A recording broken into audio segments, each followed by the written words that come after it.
Hello friends, नमस्कार मित्रांनो. आज मी तुम्हाला फॉरेस्ट इकोसिस्टीम्स या कशा असतात, त्यामध्ये काय व्हेरिएशन्स असतं आणि त्यांचे एकूण जंगलांचे प्रकार काय आहेत याच्याविषयी थोडक्यात माहिती सांगणार आहे. तर फॉरेस्ट इकोसिस्टीम्स असा शब्द जेव्हा आपण वापरतो तेव्हा आपल्या डोळ्यासमोर घनदाट जंगल असं चित्र आपल्या डोळ्यासमोर उभं राहतं, आपण इमॅजिन करतो. तर या फॉरेस्ट इकोसिस्टीम्समध्ये आपल्या पाहण्यानुसार वेस्टर्न घाट्स असतील, हिमालयन रेंजेस असतील, किंवा आपण पुस्तकांमधून सुद्धा शिकत आलेलो आहोत, किंवा जे सह्याद्रीच्या भागात राहतात अशा विद्यार्थ्यांनी किंवा अशा व्यक्तींनी बऱ्याच वेळेला अशा जंगलांमध्ये, सँक्च्युरीजमध्ये व्हिजिट दिलेली असते. तर यामध्ये ट्रीजचा डॉमिनन्स असतो. ही एक मॅच्युअर क्लायमॅक्स कम्युनिटीज असतात जे बाहेरील एक्सटर्नल एन्व्हायरमेंटल बरोबर एका स्टेबल कंडिशन्सनुसार व्यवहार करत असतं. तर स्टॅबिलिटी ऑफ ॲन इकोसिस्टीम्स आणि इंटरॅक्शन ऑफ बायोटिक अबायोटिक याचं उत्तम उदाहरण म्हणजे ही फॉरेस्ट इकोसिस्टीम असते. मग ती कोणत्याही क्लायमेट भागामधली असेल तर ती एक क्लायमॅक्स कम्युनिटी असते, मॅच्युअर कम्युनिटी असते, आणि जी डेव्हलप व्हायला काही डिकेड्स किंवा शेकडो वर्षांचा कालावधी लागलेला असतो. जेव्हा फॉरेस्ट इकोसिस्टीम म्हणतो तेव्हा आपल्यासमोर ट्रीज, हर्ब्स, श्रब्स किंवा क्लाइंबर्स असतील, लायकेन्स असतील, अल्गीज असतील, इपिफाईट्स असतील, ऑर्किड्स असतील, हे प्लांट्स असतील, व्हेजिटेशन, आणि त्याच्याबरोबरच शेकडो प्रकारच्या स्पेसीज, ॲनिमलच्या स्पेसीज, याशिवाय वेगवेगळे रेप्टाईल्स असतील, बर्ड्सच्या स्पेसीज असतील, इन्सेक्ट्सच्या स्पेसीज असतील, या आपल्याला दिसतात. किंवा तुम्ही एका मोठ्या प्राचीन जंगलामध्ये, एका सह्याद्रीचा घाटाचं उदाहरण असेल किंवा एखादी सँक्च्युरी असेल, अनडिस्टर्ब्ड एरिया, जेव्हा आपण फॉरेस्ट इकोसिस्टीम म्हणतो तेव्हा ती अनडिस्टर्ब्ड इकोसिस्टीम अशा अर्थानं म्हणतो.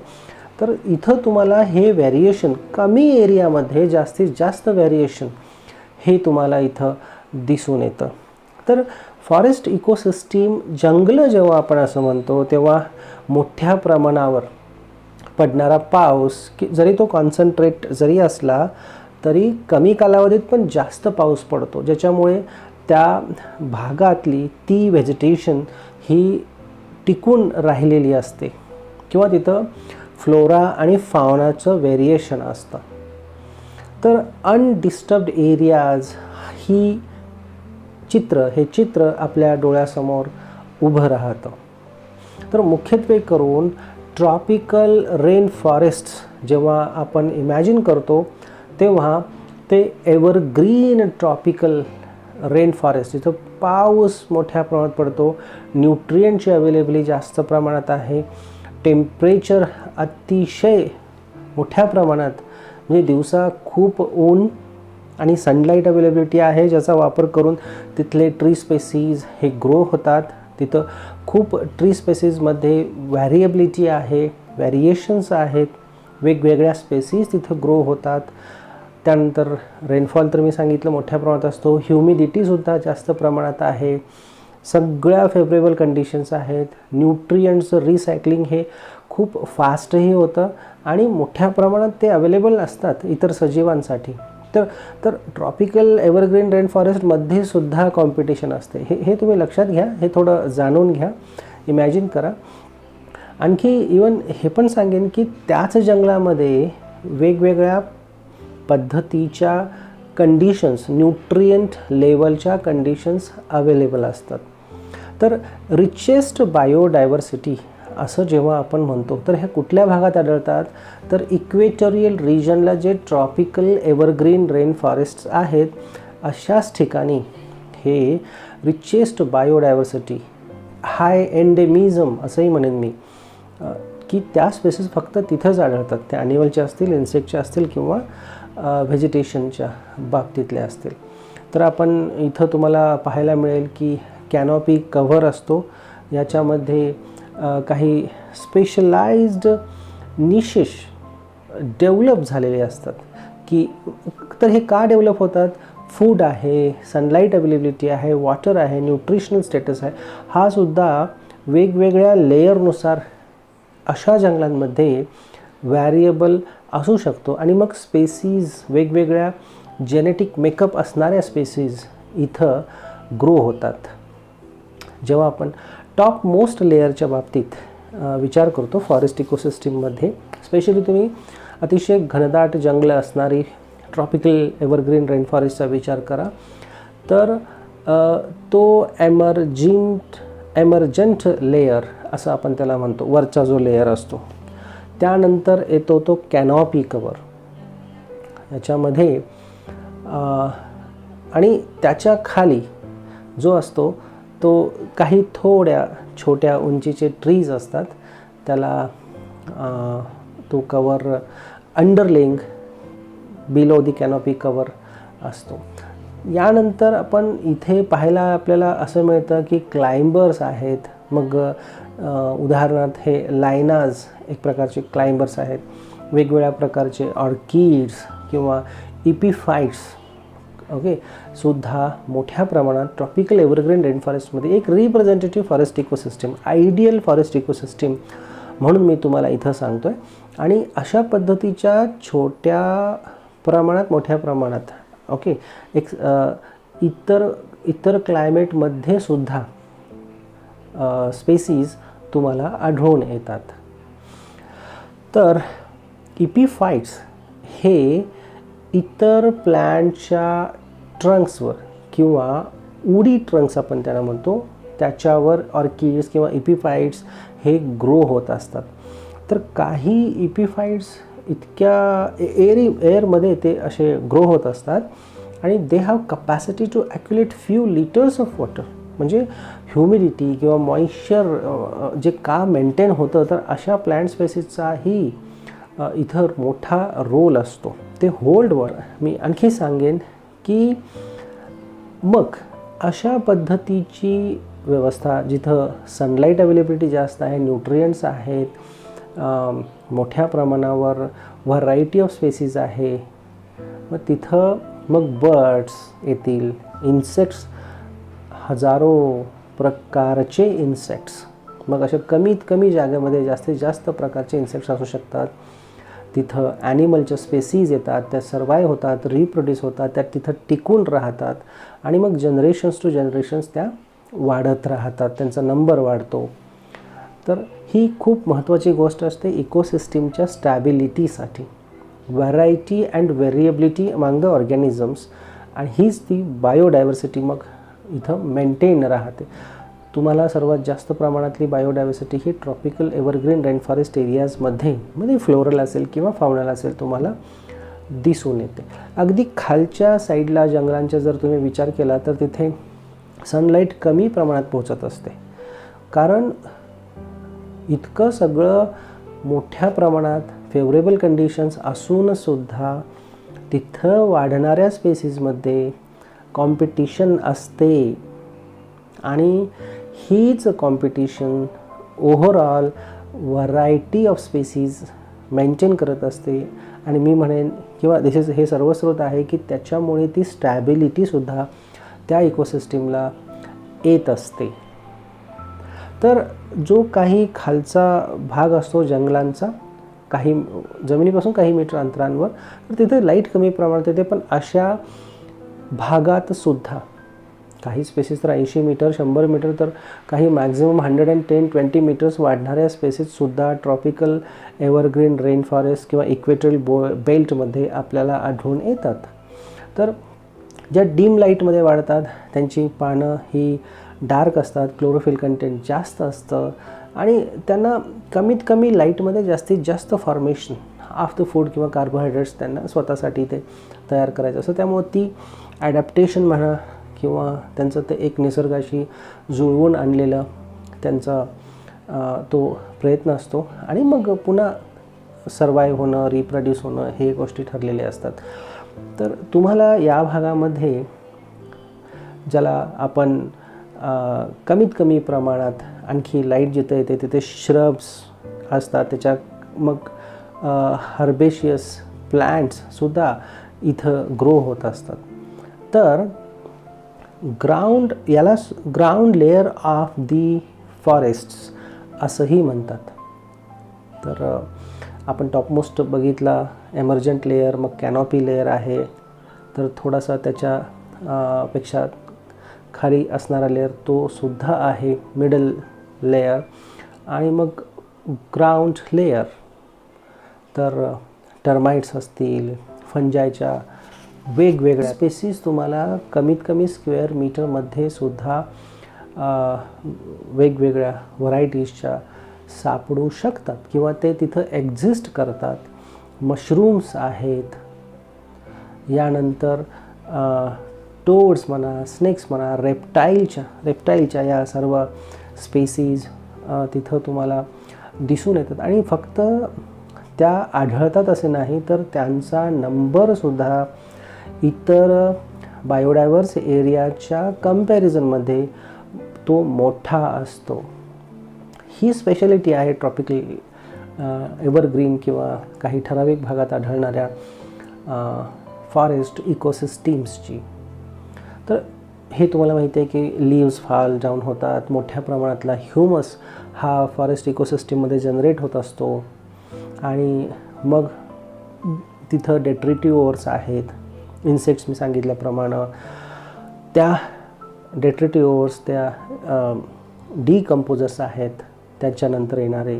आणि मग न्यूट्रिएंट्स अवेलेबल होतात, मोठ्या प्रमाणात न्यूट्रिएंट्स अवेलेबल होतात. आणि ते न्यूट्रिएंट्स इमिजिएटली कॅचअप करणारे आणि त्याच्यावर ग्रो होणारे, जेव्हा कॉम्प्लेक्स फॉर्मचं सिम्पल फॉर्ममध्ये कन्व्हर्जन होतं तेव्हा इमिजिएटली त्याला पिकअप करणारे सुद्धा वनस्पती तिथं तुम्हाला आढळून येतात. किंवा ते रेनफॉलचं सीपेज नियर बाय स्ट्रीम्समध्ये, फ्लोईंग वॉटर बॉडीज किंवा लेक्समध्ये झाल्यामुळं तिथं ॲक्वॅटिक ऑर्गॅनिझम्सची डायव्हर्सिटीसुद्धा आणि त्यांची ओव्हरऑल मी हेल्थ कंडिशन म्हणेन, क्वालिटी त्यांची,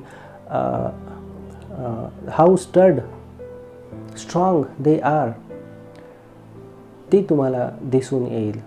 त्यांचा जेनेटिक मेकअप हा खूप स्ट्रॉंग असतो. तर जो फॉरेस्ट फ्लोअर असतो इथं एक वेगळ्या प्रकारचा टिपिकल ऑर्डर तुम्हाला येत असतो. मग ते ह्युमस असेल किंवा वेगवेगळ्या प्रकारचे फ्लावर्स असतील, सेंटेड फ्लावर्स किंवा व्हरायटी ऑफ स्पेसीज या असतात, त्याच्यामुळेही सुद्धा ते असू शकतं. पॉलिनेटिंग इन्सेक्ट्स इथं असतात. मग पॉलिनेशनसाठी प्रत्येक वनस्पती किंवा जे फ्लावर्ड अँजिओस्पर्म्स असतात ते वेगवेगळे केमिकल्स सिंथेसाइज करून ते रिलीज करत असतात. आणि that is one of major way to attract insects. आणि मग त्यांच्या थ्रू पॉलिनेशन हा सुद्धा एक मार्ग असतो. तुम्ही नॉर्थ ईस्टर्न हिमालयन रेंजेसमध्ये कधी गेला तर तिथं चेरापुंजी आणि नियरबाय फॉरेस्ट एरियाज खूप आहेत. आणि आजही वेगवेगळ्या अल्टिट्यूडनुसार that place is a part of organic evolution. तसंच आपल्या सह्याद्रीच्या काही ठराविक भागांमध्ये सुद्धा आहे. सह्याद्री घाट्समध्ये तुम्ही सायलेंट व्हॅलीला जर गेला असेल तिथे सुद्धा तुम्हाला व्हेरी डीप डायव्हर्स एरिया पाहायला मिळेल. आणि जे आपण पुस्तकात वाचतो, जे तिथं राहत नसतील किंवा just as part of tourism किंवा संशोधनासाठी जातात काही विद्यार्थी किंवा इतर व्यक्ती, त्यांना आढळून येईल की डायव्हर्सिटी म्हणजे काय असतं, व्हेरिएशन्स इन नेचर हे कसं असतं. आणि या सर्वांची गरज ओव्हरऑल मानवजातीसाठी कशी आहे. आपल्याला ते कमर्शियल गुड्स देतात, वेगवेगळे ड्रग्स, फार्मास्युटिकलसाठी लागणारे रॉ मटेरियल्स असतील, इंडस्ट्रीसाठी रॉ मटेरियल्स असतील, वूड आणि फ्युएल हे तर शेकडो वर्षांपासून मानवासाठी मिळत आलेलं आहे. पण नवनवीन प्रकारच्या वाईल्ड व्हरायटीज ऑफ क्रॉप्स त्यासुद्धा वाईल्ड ब्रीडिंग करण्यासाठी किंवा जेनेटिक मेकअप चेंज करण्यासाठी जे आपण मोनोकल्चर म्हणून वापरतो, त्याचा सोर्ससुद्धा हा जंगलांमध्ये असतो. रेझिन्स, गम्स हे तर आपण नेहमीच बोलत असतो. पण मी सांगेन की आजकाल डिफॉरेस्टेशन किंवा लॉगिंग ॲक्टिव्हिटीज अलाउड असल्या तरी नियरबाय जंगलांच्या आपण एरियाज बाउंड्रीज डिमार्केट केलेल्या आहेत तरीसुद्धा त्याच्या जवळपास होणारा तो थोडा का होईना पण तो इंटरफेरन्स आहेच. आणि येस, असं होतं आहे की आपण ज्या प्रोटेक्टेड एरियाज केलेले आहेत त्याचं पर्सेंटेज किती आहे हे सुद्धा पाहणं महत्त्वाचं आहे. किंवा या नॅचरल एरियांमध्ये जो काही इंटरफेरन्स होतो आहे, जो काही होतो थोडा जरी होत असला तरी तो आपण टाळू शकत नाही. मग ते रोडसाठी असेल, टॉवर उभारण्यासाठी असेल किंवा रेल्वे ट्रॅक्ससाठी असेल, तो करावाच लागतो. पण दुसरी गोष्ट ही आहे की जास्तीत जास्त प्रोटेक्शन कसं होईल, लोकसहभागातून या जंगलांचं संरक्षण ही खरीखुरी गरज आज आहे. आपण बघतो लोक आजकाल सेन्सिटिव्ह आहेत आणि पर्यावरणाच्या रक्षणासाठी ते खूप पुढे येतात. Specially interference in their own natural environment प्रत्येक ठिकाणच्या आपण बघतो की तो लोकांना आता कळलेलं आहे की आपल्याला काय महत्त्वाचं आहे. पण ओव्हरऑल होतं आहे काय की डेव्हलपमेंटल प्रेशर हे खूप आहे. Economic development, income generation, social upliftment. तर या गोष्टींची योग्य सांगड आपण जेव्हा घालू तेव्हाच पर्यावरणाचं स्टँडर्ड वेजनी रक्षण झालेलं आहे असं मी म्हणेन. तर या इंटरफेरन्समुळं खूप पहिलं महायुद्ध असेल, दुसरं महायुद्धानंतर आणि ओव्हरऑल पॉप्युलेशन वाढल्यामुळे इंडस्ट्रियलायझेशन वाढत आहे. तर ओव्हरऑल या जंगलांवर जगभरातच खूप प्रेशर आहे आणि हे थांबवणं, याचा रेट कमी करणं, नॅचरलिटी एन्व्हायरमेंटमध्ये आणणं, ती प्रिस्टीन नॅचरलिटी एकतर आपल्याला डिस्टर्ब करायची नाही आहे आणि दुसरी गोष्ट आहे त्या ठिकाणी जास्तीत जास्त ग्रीनरी आणि नैसर्गिकपणा कसा येईल याकडे सुद्धा आपण लक्ष दिलं पाहिजे. तर जंगलांचे प्रकार कुठले असतात मी एवढं सांगेन. ट्रॉपिकल डेसिडियस फॉरेस्ट असतात, ट्रॉपिकल स्क्रब फॉरेस्ट्स असतात, टेम्परेट रेन फॉरेस्ट्स असतात, टेम्परेट डेसिडियस फॉरेस्ट्स आणि एव्हरग्रीन कॉनिफरस फॉरेस्ट्स. सुरुवातीला मी ट्रॉपिकल एव्हरग्रीन रेन फॉरेस्ट्स असंही सांगितलं आहे. तर हे वेगवेगळे प्रकारचे फॉरेस्ट्स आपल्या पृथ्वीवर आढळून येतात. काही ठिकाणी खूप कमी प्रकारच्या स्पेसीज असतात पण ते फॉरेस्ट एरिया असतो. तुम्ही इमॅजिन करा की टेम्परेट कंडिशन्स किंवा हाय अल्टिट्यूडनुसार सुद्धा जंगलांमध्ये व्हॅरिएशन खूप चांगल्या पद्धतीनं झालेलं असतं आणि त्या इकोसिस्टीम्स स्टेबल असतात, डेव्हलप झालेले असतात. इमॅजिन करा कशा पद्धतीनं ही डायव्हर्सिटी फॉरेस्ट इकोसिस्टीम्स फंक्शन करतात.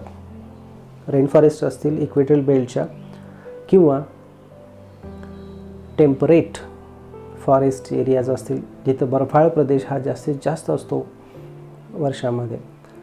तर निसर्गातल्या या सर्व गोष्टी, ही डायव्हर्सिटी, हे इंटरॅक्शन, ही सायकल्स, न्यूट्रिएंट्स असतील, reproduction, growth, development, number, communities, त्या एकमेकांचं प्रोटेक्शन असेल, वेगवेगळे लेयर्स असतील, क्लायमॅटिक व्हॅरिएशन्सनुसार ॲडॅप्टेशन असेल, छोट्या मोठ्या स्पेसीज असतील, व्हॅरिएशन्स इन जेनेटिक मेकअप असेल, ती स्पर्धा असेल,